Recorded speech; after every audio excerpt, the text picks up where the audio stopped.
안녕하십니까, 이피아대표입니다. 저희가 이번에 재미있는 내용을 한번 준비를 했습니다. 2023년에 투자자산의 선택의 기준은 무엇인가에 대한 답을 드리기 위해서 저희의 의견 중에서 가장 핵심적인 투자 선택을 하는데, 실제 포트폴리오를 구성을 할 때 투자 선택을 하는 데서 가장 중요한 기준을 가지고 왔습니다. 네이버가 되었건 아니면 구글이 되었건 대표적인 이제 번역 애플리케이션을 통해서 검색을 해봤을 때 가성비를 검색을 하시게 되면 다양한 것들이 뜨게 됩니다. 하지만 저희가 봤던 것 중에서 가장 코스트 이펙티브니스라는 이런 가성비의 표현이 가장 와닿는 부분이다 라는 이제 부분이 있어서 저희가 요 제목을 가지고 왔고요. 사실 이제 미국의 경제의 거의 60-70%는 소비로 구성되어 있습니다. 아무래도 수요와 공급 측면, 즉 수요, 소비에 있어서 가지고는 이제 미국이 경제를 판단하는 데 있어서 가장 중요한 포인트가 되겠습니다.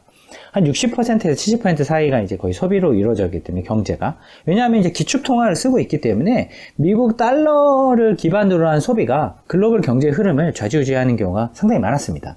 그러면 미국 소비에 있어서 가장 중요한 수단은 뭐냐? 자동차입니다, 자동차. 왜냐하면 미국 같은 경우는 땅덩어리도 크고 인구도 꽤 많기 때문에 그 지역 간의 이동에 있어서 가장 중요한 소비 물품이 자동차입니다. 그렇기 때문에 이 자동차 추세를 보시게 되면은 한 요 정도 수준이 16에서 18 사이가 전형적인 자동차 어떤 소비 대수, 판매 대수의 어떤 잣대가 될 수 있는데요. 이미 많이 꺾였습니다. 코로나 때도 많이 꺾였었고 이미 많이 꺾였습니다. 아예 레벨 다운 돼버린 거죠. 보시면 레벨 다운 됐는데 12월 달 기준으로 봤더니 실질적으로 13.31, 13.4라는 원래 서베이 예상보다 더 낮게 팔리게 됩니다. 그 이야기는 소비가 꽤 죽었다는 얘기거든요. 소비가 꽤 많이 죽였는데, 그러면 저희가 지금 포커스를 해야 되는 부분은 뭐냐? 자동차 판매가 떨어졌습니다. 그러면 자동차 판매가 떨어졌다는 이야기는 보시면 여기서 소비가 떨어졌으니까요. 아무리 생각해 보시게 되면 인플레이션이 떨어졌다는 걸 의미하게 됩니다. 인플레이션이 떨어졌다는 것은 연준이 이겼구나. 연준이 원하는 대로 수요와 소비, 그러니까 수요와 공급 중에서, 그러니까 수요가 사실은 이 통화정책, 금리를 통해서 잡을 수 있는 부분인데 수요를 떨어뜨려서 공급에 해당되는 부분과 매칭을 시켜서 경제를 밸런스 있게 가져가야 되겠다. 과잉 소비를 좀 줄여봐야 되겠다라는 게 그들의 목적이었는데 이미 선행지표라고 할 수 있는 자동차 판매에서 그런 것들이 나타났고요. 그 이야기는 연준의 어떤 임팩트가 실질적으로 시장에 반영이 됐다라고 볼 수 있는 부분인데요. 여기서 저희가 파악한 인플레이션이 좀 떨어졌다는 부분은 저희가 알고 있는 것처럼 경제에 관련된 부분입니다. 사실 저희는 경제보다는 실질적인 투자에 해당되는 부분이 중요한데요. 이 투자에 해당되는 부분에 있어서는 생각해보면 이 경제 자체가 보면 저희가 물건을 소비할 때 P, 가격이 있고요. Q, 수량이 있습니다. 그러면 이 가격은 떨어뜨리는 게 맞는 것 같고요. 왜냐하면 예전에 비해서 사실 소비할 수 있는 여력이 많이 떨어졌기 때문에.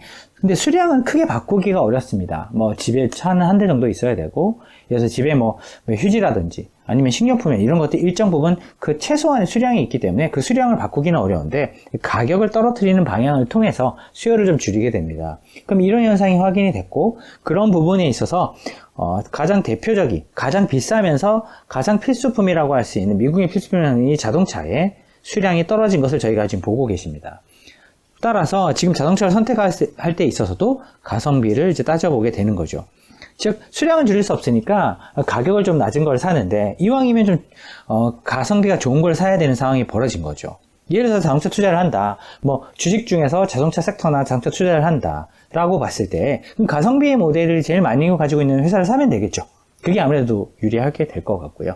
저희가 앞서 말씀드렸던 테슬라에 관련된 프레젠테이션을 저희가 준비를 할 때도 이런 부분을 저희가 보고 준비를 했는데, 테슬라 같은 경우도 보시면 이제 테슬라의 이제 가격 포지셔닝이 그런 게 아니겠습니까? 고가격의 전기차 포지션에, 그리고 이게 선도적인 입지를 가진 회사, 이렇게 이제 포지셔닝이 되어 있는데, 이 테슬라조차도 가격을 인하하고 있다라고 말씀을 드렸었고요.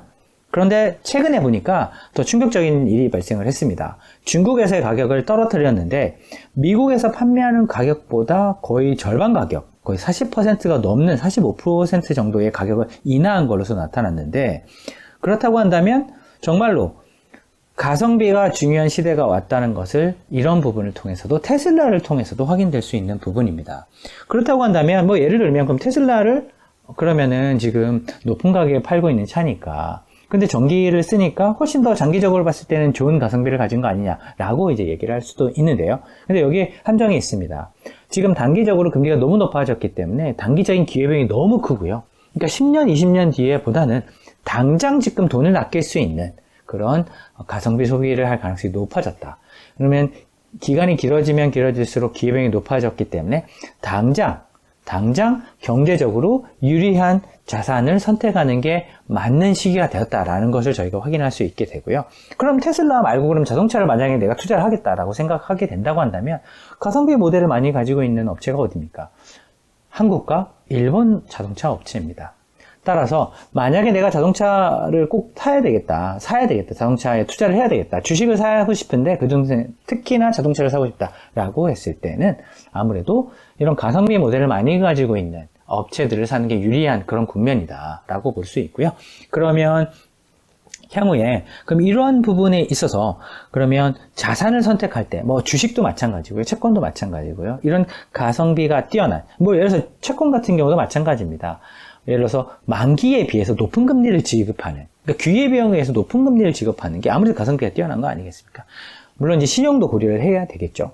그런데 만약에 그런 식의 어떤 주식이나 채권, 그 다양한 자산들이 우리가 투자를 할 때 가장 중요한 잣대는 누가 뭐라 해도 지금은 코스트 이펙티브니스, 한국말로 저희가 모두가 쓰고 있는 가성비에 해당되는 자산을 선택하는 것이 2023년에 투자에 있어서 가장 핵심적인 잣대가 될 가능성이 높다라는 게 저의 의견이고요. 지금 말씀드렸던 것처럼 이제 미국에서 이런 일이 벌어졌기 때문에 이제 글로벌한 현상이 될 것 같고요. 페드는 여기서 이제 금리 인상보다는 향후에 초과 수요에 대해서 어느 정도 안정이 되는가, 그러니까 인플레이션이 안정이 되는가, 이런 부분에 포커스를 두고 통화 정책을 필 가능성이 높아졌습니다. 따라서 시장은 이런 부분을 보고 움직일 것이고, 자산을 선택하는 데 있어서는 이런 가성비에 따른 자산을 선택하는 것이 핵심적인 투자에 있어서 키포인트가 될 것 같고요. 그러면 저희가 개별 자산에 있어서는 이런 가성비 선택에 있어서 주식과 같은 경우, 채권과 같은 경우 이런 부분에 대해서는 또 다른 프레젠테이션을 또 준비해서 찾아뵙도록 하겠습니다. 감사합니다.